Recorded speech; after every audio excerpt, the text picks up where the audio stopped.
বেগুনবাড়ি ইসলামিয়া শিশু মাদ্রাসার ময়দানে ঈদুল আজহা নামাজ অনুষ্ঠিত হবে ইনশাল্লাহ। 7ই জুন শনিবার সকাল 6টা 30 মিনিটে ইমামতি করবেন বাথানপাড়া সমাজের ইমাম কারি মুস্তফা সাহেব। মহিলাদের নামাজ পড়ার ব্যবস্থা থাকবে ইনশাল্লাহ। জায়নামাজ বাধ্যতামূলক ঈদগাহ ময়দানে নিয়ে যাবেন। প্রতিটি ব্যক্তি 100 টাকা করে ঝুড়ির জন্য সঙ্গে নিয়ে যাবেন। প্রাকৃতিক দুর্যোগ দেখা দিলে নিজ নিজ সমাজের মসজিদে নামাজ অনুষ্ঠিত হবে।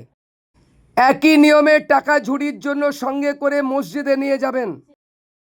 মসজিদ কমিটি ঝুড়ির টাকা মাদ্রাসা কমিটিকে বুঝিয়ে দেবে। পশু জবাই করে কোনো ব্যক্তি সোশ্যাল মিডিয়ায় পোস্ট করবেন না। বিশেষ দ্রষ্টব্য, খুতবা শেষ না হওয়া পর্যন্ত কোনো ব্যক্তি ঈদগাহ ময়দান পরিত্যাগ করতে পারবেন না। আদেশ অনুসারে মাদ্রাসা কমিটি সকলের জন্য ঈদুল আজহা শুভেচ্ছা রইল।